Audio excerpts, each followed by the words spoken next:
నమస్తే welcome back to max TV. నేను మీ శ్రావ్య. Present ఈరోజు మనతో పాటు ఉన్నారు వనితా భూషణ్ గారు.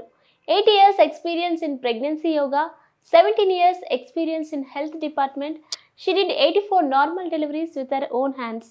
మరి మేడంతో మాట్లాడి మరికొన్ని విషయాలు అయితే ఈరోజు వీడియోలో తెలుసుకుందాం. నమస్తే మేడం. నమస్తే శ్రావ్య గారు. మేడం, బిఫోర్ వీడియోలో మనం ప్రెగ్నెన్సీలో ఉన్న వాళ్ళు ఎలాంటి ఫుడ్స్ తీసుకోకూడదు అనేది తెలుసుకున్నాం. మరి ఈరోజు వీడియోలో జనరల్గా కన్సీవ్ అయిన నుంచి డెలివరీ అయినంత వరకు ఫుడ్ విషయంలో చాలా జాగ్రత్తలు అనేది పాటిస్తారు. సో కాకపోతే ప్రెగ్నెన్సీ కన్సీవ్ అయిన నుంచి డెలివరీ అయినంత వరకు ఒక్కటే ఫుడ్ ప్యాటర్న్ అనేది తీసుకుంటారా మేడం? లేదా first trimester, second trimester, third trimester, ఈ ట్రైమిస్టర్స్ ఒక్కొక్క దానికి ఒక్కొక్క ఫుడ్ అనేది తీసుకుంటారా మేడం? ఒకే ప్యాటర్న్ మెయింటైన్ చేయడం అన్నది కరెక్ట్ కాదండి. ఎందుకంటే మనకి నీడ్ మారిపోతుంది. అంటే మనం ఫస్ట్ ట్రైమిస్టర్ నుంచి థర్డ్ ట్రైమిస్టర్ వరకు నీడ్ మారిపోతుంది అనమాట. నీడ్ మారడంతో పాటు ఏం న్యూట్రియన్స్ తీసుకుంటున్నామో అది కూడా ఇంపార్టెంట్. ఏ స్టేజ్లో మనం ఏ న్యూట్రియన్స్ అవసరమో అది కూడా ఇంపార్టెంట్. అది కూడా దృష్టిలో పెట్టుకోవాలి.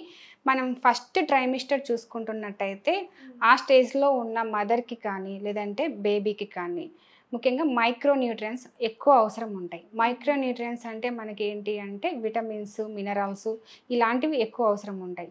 ముఖ్యంగా బేబీ ఆ టైంలో బ్రెయిన్ డెవలప్ అవ్వడానికి ఫోలిక్ యాసిడ్ అని మనకి డాక్టర్ దగ్గరికి వెళ్తే టాబ్లెట్ ఇస్తారు. ఫోలిక్ యాసిడ్ సఫిషియెంట్గా తీసుకోవాల్సి ఉంటుంది. ఈ ఫోలిక్ యాసిడ్ కన్సీవ్ అవ్వకముందే తీసుకుంటే ఇంకా బెటర్, 3 months బెటర్, ముందే తీసుకుంటే ఇంకా చాలా మంచిది. బట్ కానీ కన్సీవ్ అయినాక కూడా మనం 3 months కంప్లీట్ అయ్యేంత వరకు ఫోలిక్ యాసిడ్ తీసుకోవాల్సి ఉంటుంది. టాబ్లెట్లు ఇస్తూ ఉంటారు. బట్ అది మనం ఫుడ్లో కవర్ చేసుకోవాలి అనుకుంటే స్పినాచ్ అంటే జనరల్గా మనకి గూగుల్లో పాలకూర చూపిస్తుంది, కానీ స్పినాచ్ అంటే బచ్చలి ఆకు అనమాట.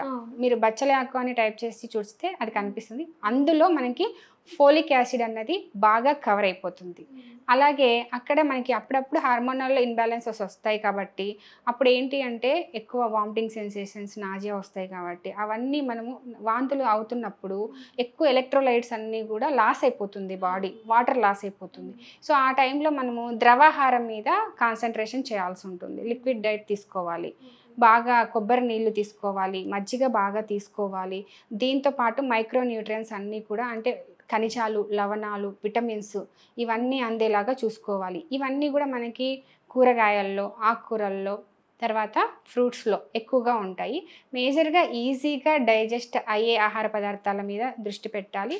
లిక్విడ్స్, సెమీ లిక్విడ్స్ ఎక్కువ తీసుకుంటే డైజెషన్ ఇష్యూస్ రాకుండా, అలాగే పోషకాల లోపం రాకుండా తల్లి బిడ్డకి ఆరోగ్యకరంగా అన్ని పోషకాలు అందుతాయి. అందులోనూ బేబీ బ్రెయిన్ డెవలప్మెంట్ ఆ టైంలో ఎక్కువ ఉంటుంది కాబట్టి ఆ గ్రోత్ అనేది కూడా సక్రమంగా జరుగుతుంది అన్నమాట. మేడం, మరి నాకు ఒక డౌట్ వచ్చింది. మరి ఫస్ట్ ట్రైమిస్టర్లో మీరు కోకోనట్ వాటర్ తీసుకోవచ్చు అన్నారు కదా. సో జనరల్గా మనకి పీరియడ్ సర్కిల్ కొంచెం లేట్ అయితే ఎక్కువగా కోకోనట్ వాటర్ తీసుకోండి అని చెప్తారు కదా. సో మరి మనం కన్సీవ్ అయిన తర్వాత కూడా కోకోనట్ వాటర్ తీసుకోవచ్చా? తీసుకోవచ్చు. ఎందుకంటే వామిటింగ్స్ ఎక్కువ మందికి వామిటింగ్స్ అవుతాయి. వామిటింగ్స్ అవుతున్నప్పుడు ఎప్పుడు కూడా మినరల్స్, ఎలక్ట్రోలైట్స్ బాడీ లాస్ అయిపోతుంది, వాటర్ కూడా లాస్ అయిపోతుంది. దాంతో ఏంటంటే డీహైడ్రేట్ అయిపోతారు. ఎప్పుడైతే మనకి ఎలక్ట్రోలైట్స్ ఉండవో, వాటర్ ఉండవో బాడీ డీహైడ్రేట్ అయిపోతుంది అనమాట. అందుకే ఆ టైంలో వాళ్ళు చాలామంది నీరసంగా పడిపోతూ ఉంటారు, కళ్ళు తిరిగి పడిపోతుంటారు. సో వాటర్ పర్సెంటేజ్, ఈ ఎలక్ట్రోలైట్స్ తగ్గడం వల్ల వాళ్ళకి నీరసం వచ్చేస్తూ ఉంటుంది. బట్ కానీ వాటిని కవర్ చేయాలి అంటే కొంతమంది ఓఆర్ఎస్ సాచెట్స్ అడ్వైజ్ చేస్తారు డాక్టర్స్. మనం న్యాచురల్గా అందాలి అంటే కోకోనట్ వాటర్ ప్రిఫర్ చేయొచ్చు, మజ్జిగ ప్రిఫర్ చేయొచ్చు. మేజర్ పార్ట్ ద్రవాహారం ఈజీగా డైజెస్ట్ అవ్వాలి, సిస్టమ్స్ ఎక్కువ తీసుకోవాలి. ఓకే. సో అంటే ఫస్ట్ ట్రైమిస్టర్లో మనం ఎక్కువగా మీరు చెప్పినట్టు మినరల్స్ కోసం మనం కోకోనట్ వాటర్ తీసుకోవచ్చు. లేదా మనకి ఫస్ట్ ట్రైమిస్టర్లో మీరు బచ్చల కూర చెప్పారు కదా, స్పినాచ్, అది మెయిన్ ఏంటంటే బ్రెయిన్ డెవలప్మెంట్ కోసం. ఆ స్టేజ్లో బ్రెయిన్ డెవలప్మెంట్ జరుగుతూ ఉంటుంది బేబీకి. ఈ ఫోలిక్ యాసిడ్ ఆకుకూర తీసుకోవడం వల్ల సఫిషియెంట్గా అందుతుంది అనమాట. అది మనకి అక్కడ ఉపయోగపడుతుంది బేబీ కోసం. ఓకే. ఫస్ట్ ట్రైమిస్టర్లో తీసుకోవాల్సిన ఫుడ్స్ ఇవి. మరి సెకండ్ ట్రైమిస్టర్లో ఏ ఫుడ్ తీసుకోవాలి మేడం? సెకండ్ ట్రైమిస్టర్కి వచ్చేసరికి మనకి సెకండ్ ట్రైమిస్టర్లో గ్రోత్ కొంచెం ఫాస్ట్ అవుతుంది. ఫస్ట్ ట్రైమిస్టర్లో చాలా స్లోగా ఉంటుంది. సెకండ్ ట్రైమిస్టర్లో వచ్చేసరికి కొంచెం గ్రోత్ స్టార్ట్ అవుతుంది. అప్పుడు మనకి ఏంటి అంటే ప్రోటీన్స్ అవసరం అవుతాయి. ప్రోటీన్స్ అవసరం అవుతున్నప్పుడు మనము ఎక్కువ ప్రోటీన్స్ కవర్ అయ్యేటి వచ్చేసి పప్పు దినుసులు.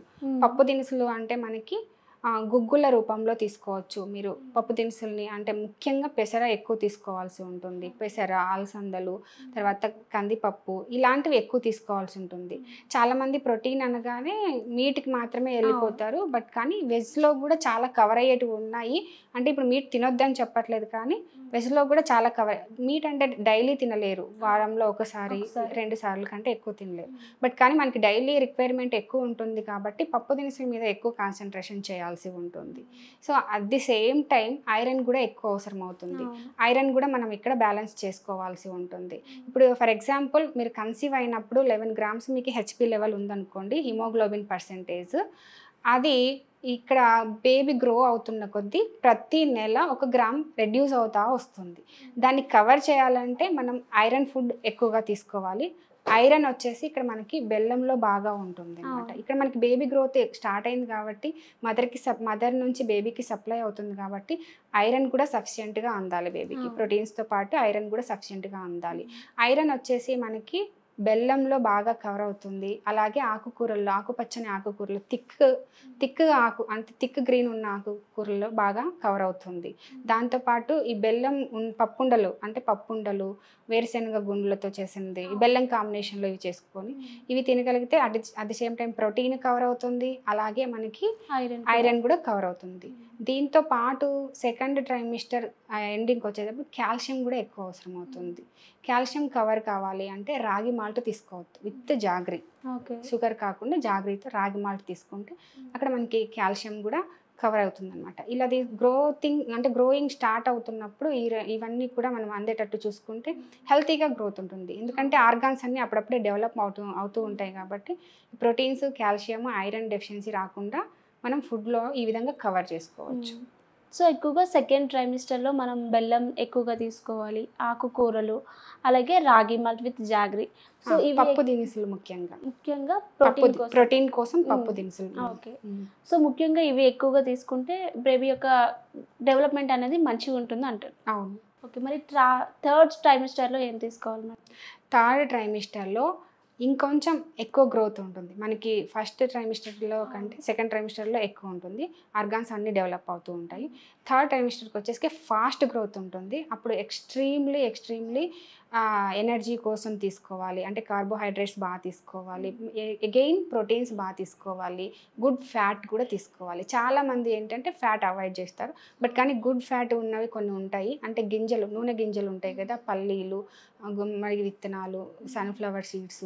సో ఆ నూనె గింజలు కూడా ఎక్కువ తీసుకోవాల్సి ఉంటుంది అనమాట. ఈ సోర్సెస్ అన్నీ కూడా మనకి విత్తనాల్లో ఎక్కువ ఉంటాయి. నట్స్ అంటారు కదా, సో నట్స్లో ఎక్కువ ఉంటాయి. నట్స్ లాంటివి ఎక్కువ తీసుకోవాల్సి ఉంటుంది. దాంతోపాటు ఆ టైంలో ఎనర్జీ అవసరం అవుతుంది కాబట్టి కార్బోహైడ్రేట్స్ కవర్ అయ్యే రైసు, చపాతి ఇలాంటివన్నీ కూడా తీసుకోవాల్సి ఉంటుంది అనమాట. ఈ ఐరన్ అయితే మనం Day 1 నుంచి ఈవెన్ డెలివరీ అయిన తర్వాత కూడా ఐరన్ సప్లిమెంట్ ఎక్కడ కూడా తగ్గించకూడదు. అన్ని ట్రైమిస్టర్లో ఐరన్ సప్లిమెంట్ అయితే కంటిన్యూగా ఉండాలి. విత్ క్యాప్సూల్ రూపంలో ఉండాలి. At the same time food రూపంలో కూడా ఐరన్ అనేది ఇవ్వాల్సి ఉంటుంది. సో అంటే ప్రెగ్నెన్సీ కన్సీవ్ అయిన నుంచి ఆఫ్టర్ డెలివరీ దాకా కూడా ఎక్కువగా ఐరన్ తీసుకోవాలంటే రాగి మాల్ట్ విత్ జాగ్రీ అనేది ఎక్కువగా తీసుకోవాలంటారు. దాంతోపాటు బెల్లం అది కరెక్ట్. దాంతోపాటు ఏంటి అంటే దాంట్లో బెల్లంతో తీసుకుంటే మనకి ఐరన్ వస్తుంది, ఎనర్జీ వస్తుంది, రాగుల వల్ల కాల్షియం వస్తుంది. కాబట్టి ఆ రాగి జావ అనేది కంపల్సరీగా తీసుకోవాలి. సెకండ్ ట్రైమిస్టర్ నుంచి వాళ్ళు థర్డ్ ట్రైమిస్టర్ ఈవెన్ డెలివరీ అయిన తర్వాత కూడా వాళ్ళు దాన్ని కంటిన్యూ చేయొచ్చు అనమాట.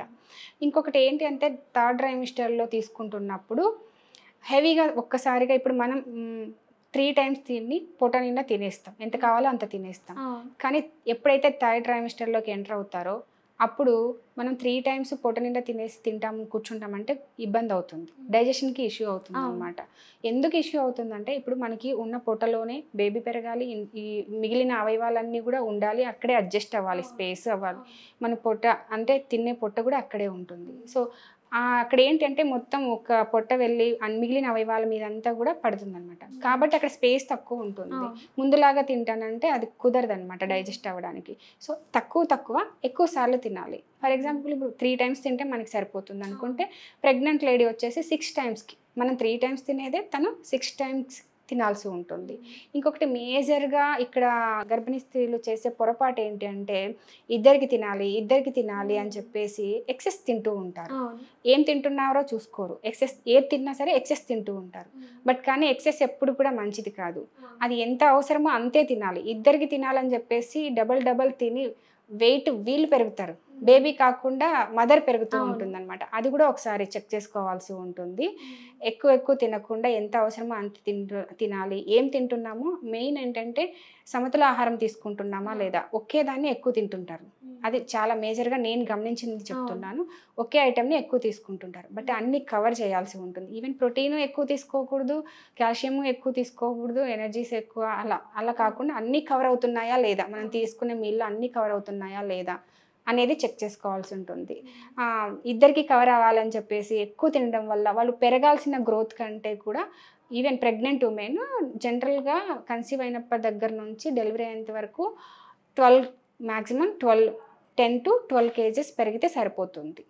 కానీ ఇంకా ఎక్కువ పెరుగుతున్నారు, ఎందుకంటే ఎక్కువ తినడం వల్ల ఎక్కువ పెరుగుతున్నారు. అది కూడా ఒక చెక్ చేసుకోవాల్సిన పాయింట్. అదే ప్రెగ్నెన్సీలో క్రేవింగ్స్ అనేవి ఎక్కువ ఉంటాయి కదా మేడం. అంటే మ్యాక్సిమం ప్రెగ్నెన్సీ ఉమెన్ బేబీ కోసం హెల్తీ ఫుడే తీసుకుంటారు, బట్ సమ్ టైమ్స్ క్రేవింగ్స్ తట్టుకోలేక అవుటర్ ఫుడ్ కూడా ఎక్కువగా తింటుంటారు కదా. సో అప్పుడు మనకి అది బేబీ మీద ఎఫెక్ట్ చూపిస్తుందా అని?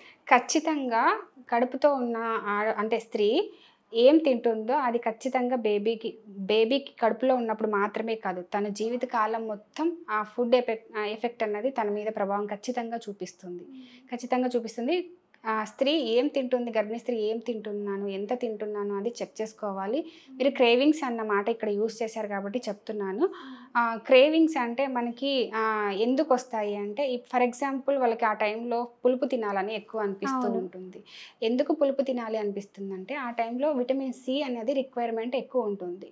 ఇంకొన్ని రోజులు వెళ్ళిన తర్వాత వాళ్ళకి స్వీట్ ఎక్కువ తినాలనిపిస్తుంది. అప్పుడు వాళ్ళకి కార్బోహైడ్రేట్స్ ఎక్కువ అవసరం అవుతాయి అన్నమాట. సో అలాగా మనకి ఆ క్రేవింగ్స్ కూడా ఒక్కొక్కసారి చాలా మంచి చేస్తాయి. అంటే బాడీ అడిగినట్టు చేస్తే, బాడీ అడిగినట్టు తింటే అది చాలా మంచిది. బట్ కానీ కళ్ళకు కనిపిస్తుంది కదా, కళ్ళకి అట్రాక్టివ్గా ఉంది కదా, లేదంటే స్మెల్ అట్రాక్ట్ చేస్తుంది కదా, అది చెక్ చేసుకోవాలి. బాడీ రిక్వైర్మెంట్ అంటే బాడీ ఆటోమేటిక్గా అడుగుతుంది. ఇప్పుడు పులుపు తినాలనిపిస్తుంది, సడన్గా మనకి షుగర్ అంటే స్వీట్ ఏదైనా తినాలనిపిస్తుంది, అలా విటమిన్ సి కావాలన్నప్పుడు పులుపు తినాలనిపిస్తుంది, మనకి ఎనర్జీ కావాలన్నప్పుడు స్వీట్ తినాలనిపిస్తుంది. అలా అయితే ఓకే, తినచ్చు కొంచెం వరకు. బట్ కానీ అది ఎక్సెస్ కాకుండా చూసుకోవాల్సి ఉంటుంది. అకేషనల్గా అయితే ఓకే, మరీ సప్రెస్ కూడా చేసుకోకూడదు క్రేవింగ్స్. అకేషనల్గా ఓకే, బట్ కానీ ఆ ఎఫెక్ట్ అయితే ఫుడ్ బేబీ మీద ఉంటుంది. ఎగ్జాక్ట్లీ. చూసారు కదండి, మరి ఎవరైతే ప్రెగ్నెంట్తో ఉన్నప్పుడు ఎలాంటి ఫుడ్స్ తీసుకోవాలి, first trimester, second trimester, third trimester, ఈ 3 ట్రైమిస్టర్స్లో ఎలాంటి ఫుడ్స్ తీసుకోవాలనేది ఈరోజు వీడియోలో తెలుసుకున్నాం కదా. చాలా చక్కగా చెప్పారు madam. Thank you so much.